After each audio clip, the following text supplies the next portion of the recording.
నిజామాబాద్లోని ఏకైక gastro surgeon doctor Rahul Samala lab hernia gastric and weight loss surgery కోసం ఇప్పుడు తక్ష హాస్పిటల్లో.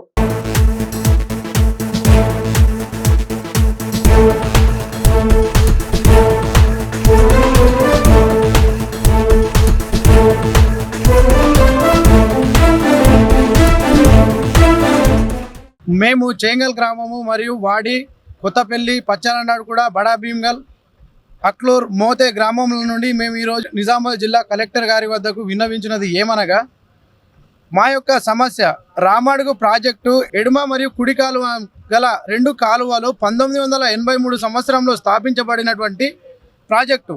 అప్పుడు దీని కెపాసిటీ కేవలం 0.90 మాత్రమే ఉండేది.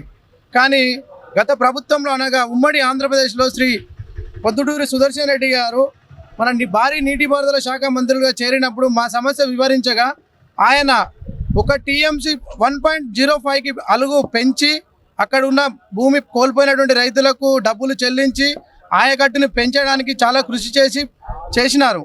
కానీ ప్రస్తుతం ఏమవుతుందంటే ఇప్పుడు అక్కడ కొన్ని గ్రామాలలో అనగా చింతలూరు గ్రామం నందు కొత్తగా డిస్ట్రిబ్యూటర్ పెట్టి చివరి ఆయకట్టు వరకు నీరు అందకుండా సమస్య సృష్టించి రైతులను గందరగోళానికి గురి చేస్తూ ఇబ్బందులకు గురి చేస్తూ అక్కడ తగాదాలు గలాటాలుగా మారే విధంగా వాళ్ళు ప్రయత్నం చేస్తున్నారు. అయినప్పటికీ మేము అధికారులను సంప్రదించగా వారు విభిన్నమైన రీతిలో చెప్పడం జరిగింది. వారికే ఇవ్వద్దా మీకే ఇవ్వాలనా అని చెప్తున్నారు. మేము వారికి ఇవ్వద్దనట్లేదు, మాకే ఇవ్వమనట్లేదు.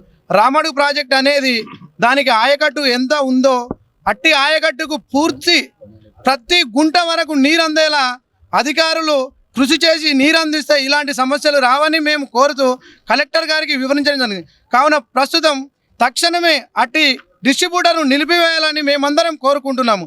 దయచేసి కలెక్టర్ గారు కానీ ఇక్కడ ఉన్నటువంటి ఎమ్మెల్యేలు కానీ మంత్రులు కానీ ముఖ్యమంత్రి గారు కానీ ఉమ్మడి ఆంధ్రప్రదేశ్లో చేసిన న్యాయంని మనం ఈరోజు కూనీ చేస్తే రేపు జరగబోయే తరాలకు ఇబ్బంది కలుగుతుందని మేము విన్నవించుకుంటాం.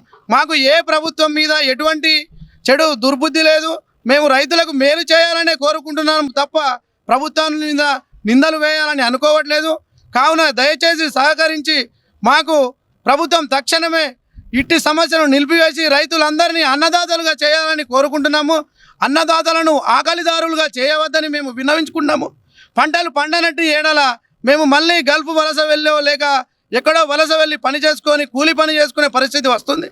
కావున దయచేసి సహకరించి ఈ సమస్యను వెంటనే పరిష్కరించాలని మేము కలెక్టర్ గారిని కోరుకుంటున్నాము.